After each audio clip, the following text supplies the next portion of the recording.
नमस्कार मित्रों, आज के इस वीडियो में हम जो पाठ देखने वाले हैं उसका नाम है जो देखकर भी नहीं देखते।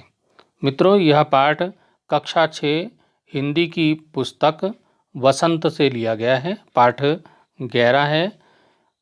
कक्षा 6 की हिंदी की जो वसंत पुस्तक है वो एनसीईआरटी की पुस्तक है, उससे हम ये पाठ पढ़ेंगे।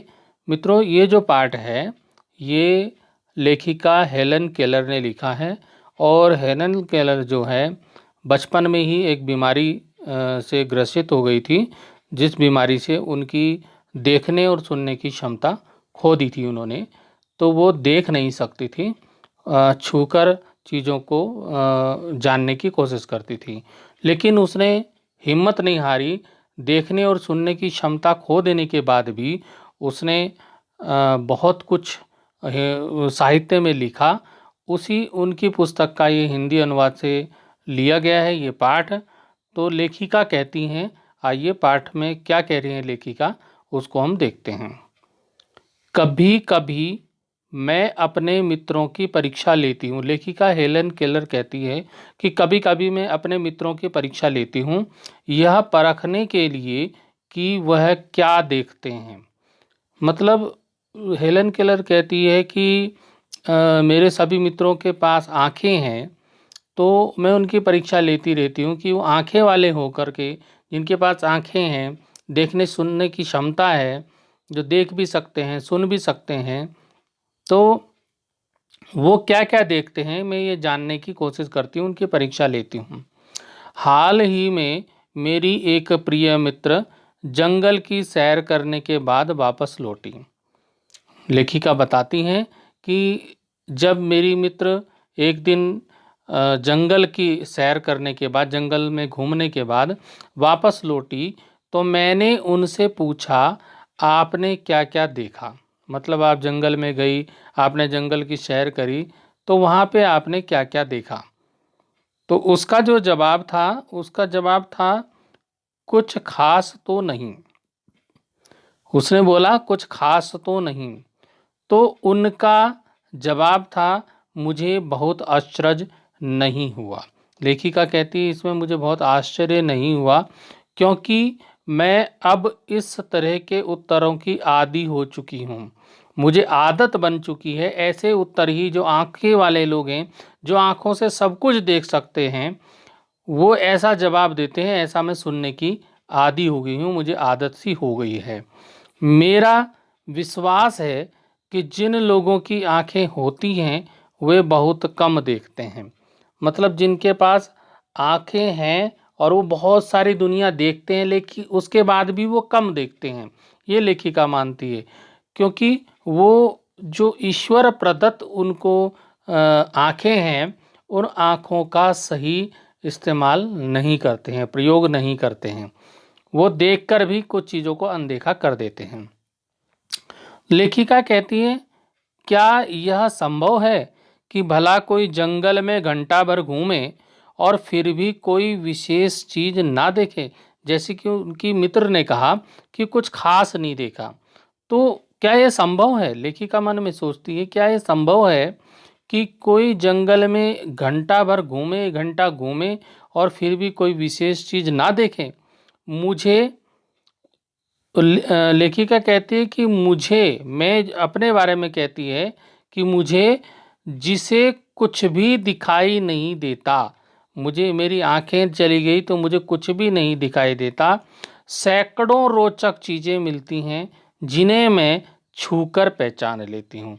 आंखें वाले होकर के जो आंखों से नहीं देख पाते, मैं उनको छू करके पहचान लेती हूँ। मैं भोजपत्र के पेड़ की चिकनी छाल और चीड़ की खुरदरी छाल को स्पर्श करके पहचान लेती हूँ। मतलब मैं छूकर एहसास कर लेती हूँ कि ये चीड़ की छाल है और ये भोजपत्र के पेड़ की चिकनी छाल है। तो ये मैं क्या कर देती हूँ, पहचान लेती हूँ। और आंखें वाले होकर के लोग इन चीज़ों को बारीकी से नहीं देखते हैं। बसंत के दौरान मैं टहनियों में नई कलियां खोजती हूँ, उनको छूकर पहचानती हूँ।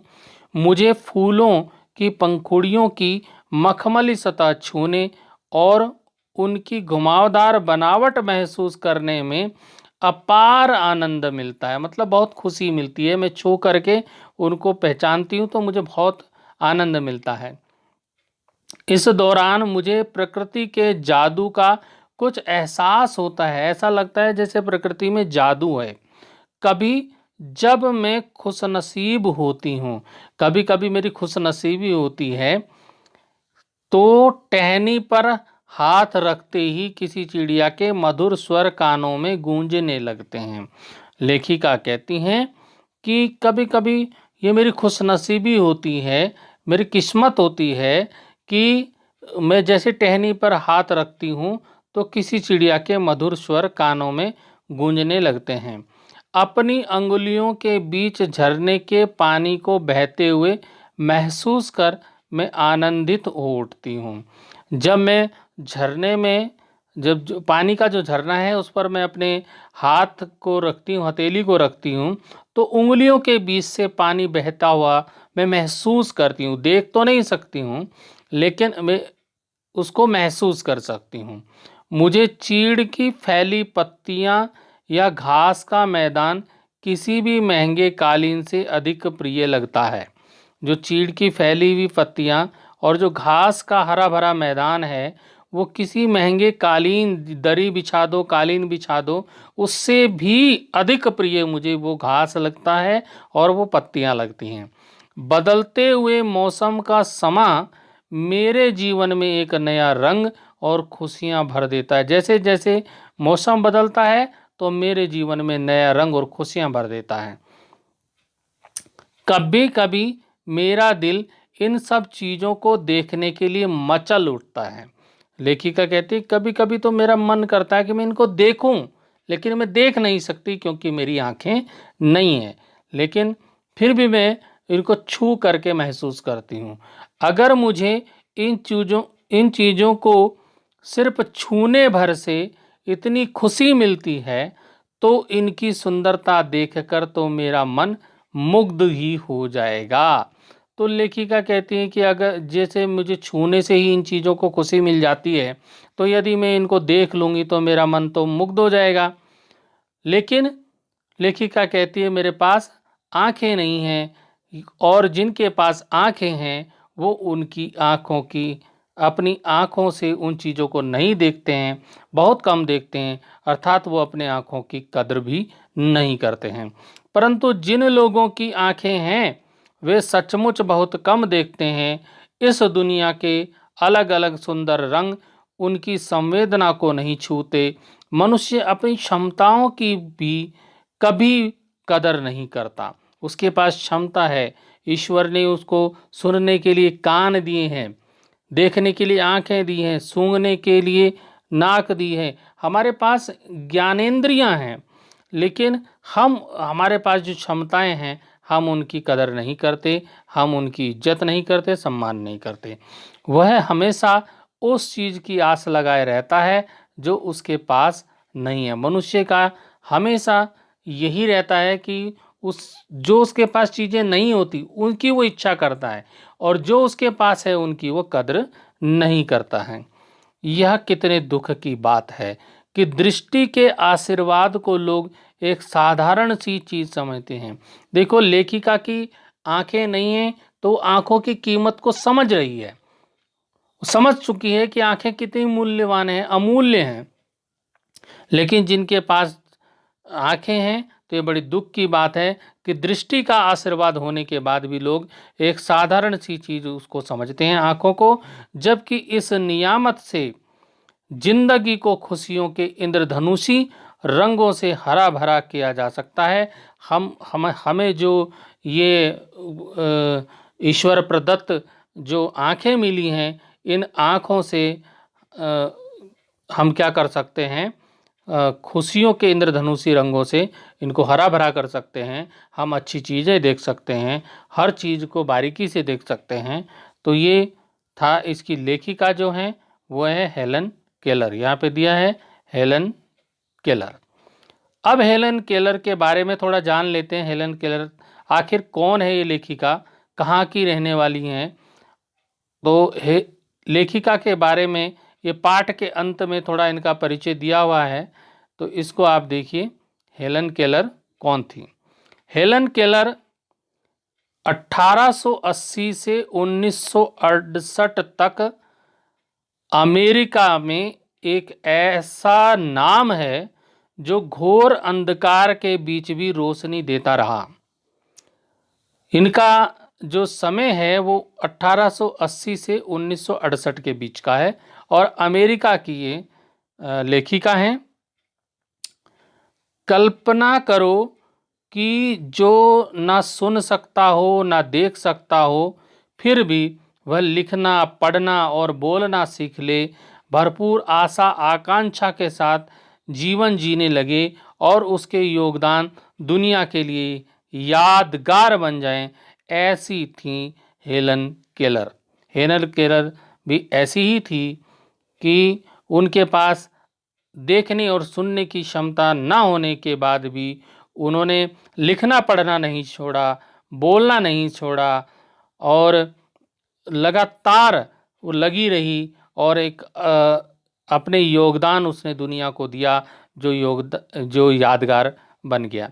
जब वे 1.5 वर्ष की थी, बचपन की एक गंभीर बीमारी की वजह से उनकी देखने और सुनने की शक्ति जाती रही, लेकिन उन्होंने हार नहीं मानी।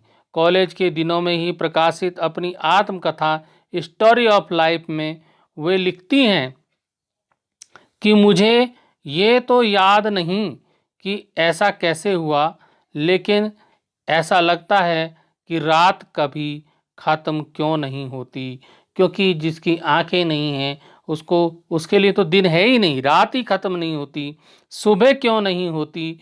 दुनिया की सभी भाषाओं में इस किताब के अनुवाद हुए हैं। कौन सी किताब? Story of life. इसके अलावा भी उनकी 10 पुस्तकें और सैकड़ों लेख प्रकाशित हुए हैं। उन्होंने दुनिया भर में घूम घूम कर अपने लोगों के अधिकारों और विश्व शांति के लिए काम किया। हेलन केलर भारत आई थी और उनका हम ये पाठ हमने यहाँ पे पढ़ा। तो मित्रों, अब इस पाठ के जो 5 महत्वपूर्ण प्रश्न हैं उनको भी इसी वीडियो में देख लेते हैं। जो 5 प्रश्न महत्वपूर्ण हैं उनको देखते हैं। हमारा पहला प्रश्न है, जिन लोगों के पास आंखें हैं वे सचमुच बहुत कम देखते हैं। हेलन केलर को ऐसा क्यों लगता था? तो इसका उत्तर इस प्रकार से हो सकता है। हेलन केलर को ऐसा इसलिए लगता है क्योंकि जब प्रकृति की वस्तुओं को छूने से इतना आनंद मिलता है तो देखकर तो मन मुग्ध हो जाना चाहिए, परंतु दुनिया के सुंदर रंग लोगों की संवेदना को छू नहीं पाते। दुनिया के लोग आंखें होने के बाद भी उन सुंदर दृश्यों को नहीं देखना चाहते। प्रश्न दूसरा है, प्रकृति का जादू किसे कहा गया है? दूसरा प्रश्न, ऋतुओं का परिवर्तन, वसंत ऋतु में रंग बिरंगे फूलों का खिलना, कलियों की पंखुड़ियों की मखमली सतह, बागों में वृक्षों का चहचहाते पक्षी, कलरव करते बहते हुए झरने, कालीन के समान फैले हुए घास के मैदान आदि प्रकृति के जादू हैं। तो लेखिका ने इनको क्या कहा है? प्रकृति का जादू कहा है। प्रश्न संख्या 3 देख लेते हैं। प्रश्न संख्या 3 है, कुछ खास तो नहीं। हेलन के मित्र ने यह जवाब किस मौके पर दिया और यह सुनकर हेलन को आश्चर्य क्यों नहीं हुआ? तो हेलन के मित्र ने कब यह जवाब दिया और हेलन को क्यों आश्चर्य नहीं हुआ? तो कुछ खास तो नहीं, यह जवाब उसकी मित्र ने तब दिया जब वह जंगल की सैर करके वापस आई थी। हेलन को यह जवाब सुनकर आश्चर्य इसलिए नहीं हुआ क्योंकि हेलन का मानना था कि जिन लोगों की आंखें होती हैं वे बहुत कम देखते हैं और आंखें होने के बाद भी इन प्राकृतिक दृश्यों को देखकर उसका मन मुग्ध नहीं होता, उनका मन मुग्ध नहीं होता। उनके पास आंखें हैं लेकिन प्राकृतिक दृश्यों को देखने के बाद भी उनका मन जो है मुग्ध नहीं होता। इसलिए इस पाठ का नाम रखा गया है जो देखकर भी नहीं देखते। प्रश्न संख्या 4 है, हेलन केलर प्रकृति की किन चीजों को छूकर और सुनकर पहचान लेती थी? पाठ के आधार पर इसका उत्तर देना है। तो उन्होंने लिखा है पाठ में, हेलन केलर भोजपत्र की चिकनी छाल, चीड़ की खुरदरी छाल, कलियों और फूलों की पंखुड़ियों की बनावट को छूकर और पक्षियों के गीतों को सुनकर पहचान लेती थी। ठीक है, अब आता है 5वां प्रश्न। 5वां प्रश्न आता है, जो महत्वपूर्ण 5 प्रश्न हैं उन्हीं को हम यहाँ पर बात कर रहे हैं। जबकि इस नियामत से जिंदगी की खुशियों के इंद्रधनुषी रंगों से हरा भरा किया जा सकता है, तुम्हारी नज़र में इसका क्या अर्थ हो सकता है? आखिर की पंक्तियां हैं लेखिका की, तो इसका अर्थ, हमारी आंखें अनमोल हैं, उनका कोई मोल नहीं है, हमारी आंखें अनमोल हैं, संसार की सारी खूबसूरती आंखों से ही है, जीवन के सभी रंग आंखों से ही हैं, अतः यह जिंदगी की बहुत बड़ी देन है। इसमें जिंदगी को रंगीन और खुशहाल बनाया जा सकता है और अपने सारे दुखों को भुलाया जा सकता है। तो मित्रों, हमने ये 5 प्रश्न देखे। हमारा जो ये पाठ था, जो देखकर भी नहीं देखते, इसका हमने अध्ययन किया, लेखिका के बारे में जाना और जो 5 महत्वपूर्ण प्रश्न थे उनका अध्ययन किया। तो मित्रों, फिर मिलेंगे अगले वीडियो में। अभी के लिए धन्यवाद।